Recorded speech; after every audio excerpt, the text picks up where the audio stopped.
Hello there, baby daddy.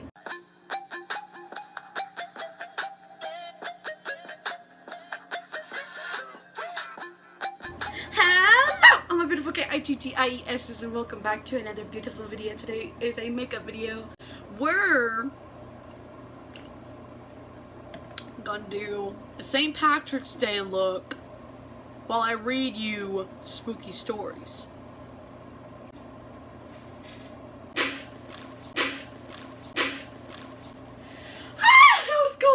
Alright, we're ready for today.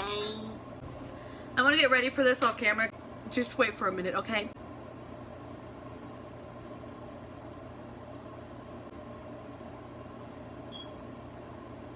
I shouldn't do this at 12 a.m. in the morning, should I? I'm already getting paranoid. I'm ready. Ignore the things that are in my hands right now. They have nothing to do with you. Every product that I'm using in this video will be down below in the description. Okie dokie, okie dokie. Alright, so we're going to be reading a story called The Statue. It's about an interesting story, if I do say so myself. I can't sit still for more than 5 seconds. Okay, so two friends named Mike and Jim were hanging out at Jim's house one day. So Mikey Moo got up to use the restroom. While Mike was gone, Jim heard a loud crash in the bathroom.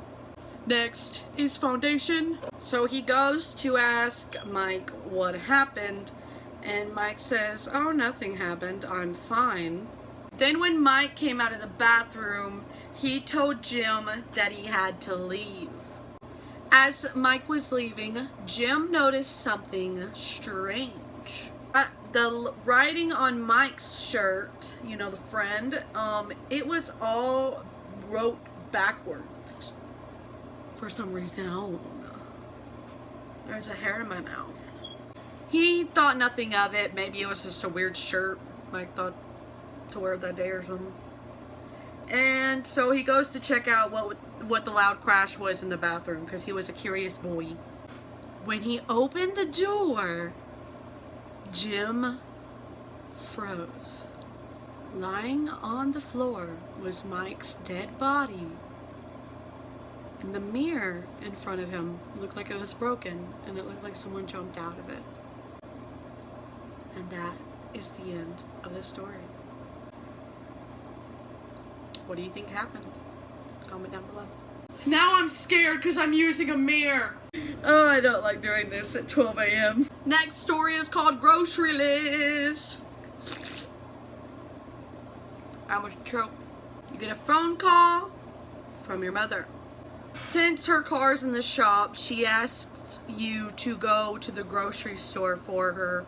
You say, "Sure, Mom, whatever." She wants bread, milk, cereal, and chicken breast. Yummy in my tummy. I just hit myself in the face. That hurt. After writing down a small list of the stuff she wanted, you reluctantly get in your car. Okay, so you pick up the items at the store. That's not the brush I wanted. And the cashier, the lady cashier, she makes a strange remark to you. She said, "You know, we're not in a shortage of milk."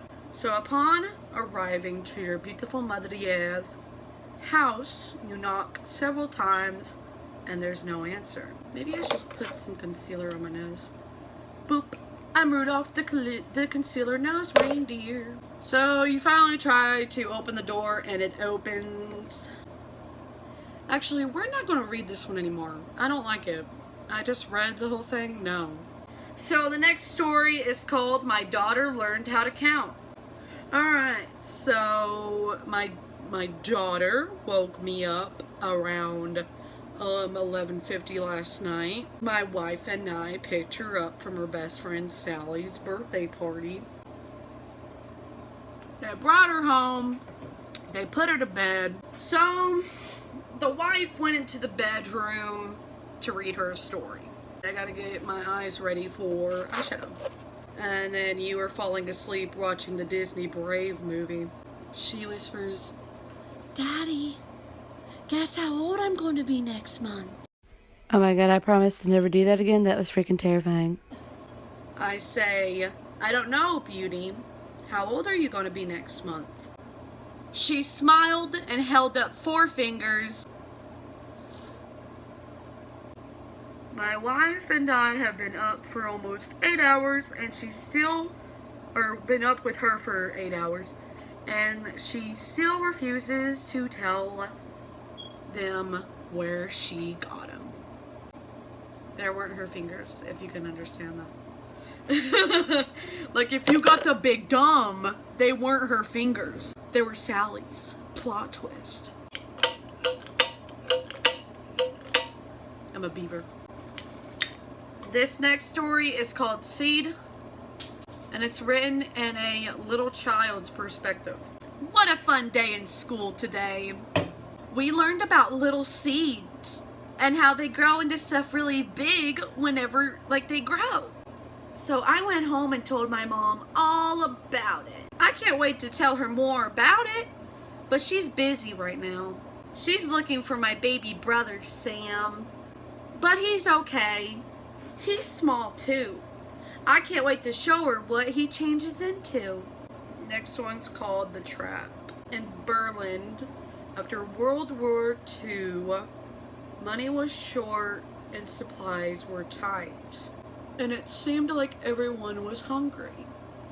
At that time, people were telling the tale of a young woman who saw a blind man picking his way through a crowd. The two started to talk. The man asked for a favor. Like, he tapped somebody on the shoulder, like, "Cooey, cooey, I need a favor." The favor was, could she deliver an envelope? And she was like, sure, yeah, whatever. She only agreed because it was on her way home. Like, she was like, kill 2 birds with 1 stone. I want to go home, so I guess I can deliver it for him. I didn't put on primer. Did I put on primer? I don't think I put on primer. Shit.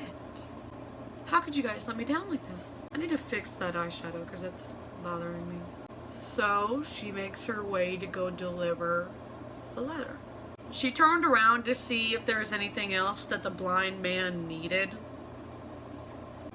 And when she did, he was running through the crowd without his glasses. And he was hurrying. He was actually running. When I say running through it, he was running. He was like, dun, dun, dun, dun, dun, dun, dun. That's how you run. The woman, she was naturally suspicious. She was like, So she goes to the police. I didn't drop that. She gave the policeman. She gave him the letter. So the police officer, he went to the address on the envelope. Police officer went there and he found, well, he made a gruesome discovery, not found it. There were 3 butchers that have been harvesting flesh, human flesh. And they would have been selling it to starving people. Or the note the blind man gave the lady basically said, the last one I'm sending to you today. So basically that was a fake blind man. And he was luring a bunch of people to go get harvest. It's fun and terrifying. This next one is called High School Reunion. It's been 10 years since Greg went to school. High school. 10 years since they made Greg's life a living hell. They were pushing Greg, mocking Greg, and you guessed it, they were rejecting Greg. They were doing everything to Greg except like him. I poked myself in the eye. Ow. Greg was pleased to see how quickly their lives fell apart. Jocks were working dead-end jobs. Jocks are like football players and shit like that, if you don't know what jocks are. The popular girls, the tramps, their looks were going downhill. Like, they were like doop, doop, doop, doop, doop. Greg almost pitied them. Keyword, almost. Greg's life has completely turned around since high school. He moved away and he's taking a job at catering. At a catering company. I didn't fully finish my sentence. Just a few years later, Greg was negotiating contracts and planning events. Greg was excited to hear that his school was having a reunion. Oh, stretch. Ow, my leg. He was even more excited learning that he had a control over the entire event because he was catering it.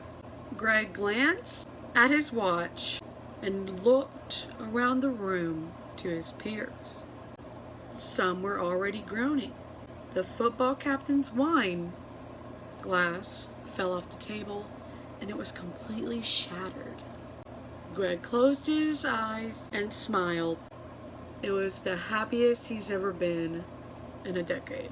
I'll let you guys concur what that story means on your own. Hashtag screw Greg. I want to do lashes off camera. Woo, lashes on. I'm just gonna go ahead and tell you what my lipstick is I'm using. It is Maybelline Superstay 24 Hours in shade Caramel Crush 320.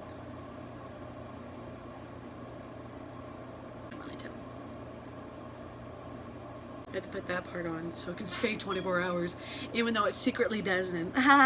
But we have to make it St. Patrick's Day, baby. So honestly, I recommend buying this sponge, or not, I needed a different shade than green. You can clean your brush using this thing. I got this at Dollar Tree. Don't you like that noise? So next, short story called Titanic. Pick a cheek. It's this cheek for me. Right or left, I choose right. Right, so when my kid was 4, we were watching a documentary on the Titanic. I'm reading a story. I don't have a kid. Scene was a picture of the boiling room panned to the left of the camera. He pointed at the TV and said, "That's wrong. The boilers were on the other side."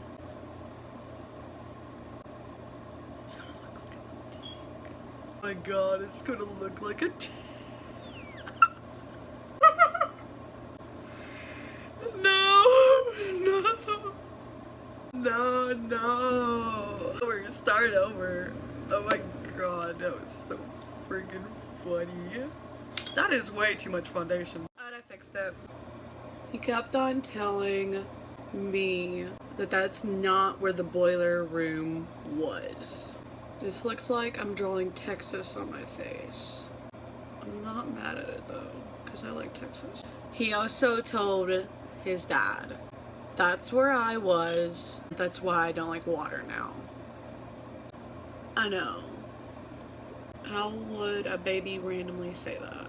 It's like it was a toddler. It was a baby. Why would a toddler say that? This is supposed to be a 4-leaf clover. Does that look like a 4-leaf clover at all?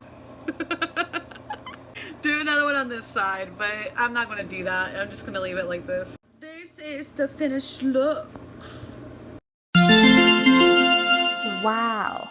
The leprechaun busted my lip. Let me know down below in the comments which scary story was your fave. Just comment down below something nice. Anyway, I'll see you guys next time. Bye! Whiskers! Soda whiskers. As always, you can check out my socials to see more makeup looks that I've done, or you can just check out things to hang out with me. Love you!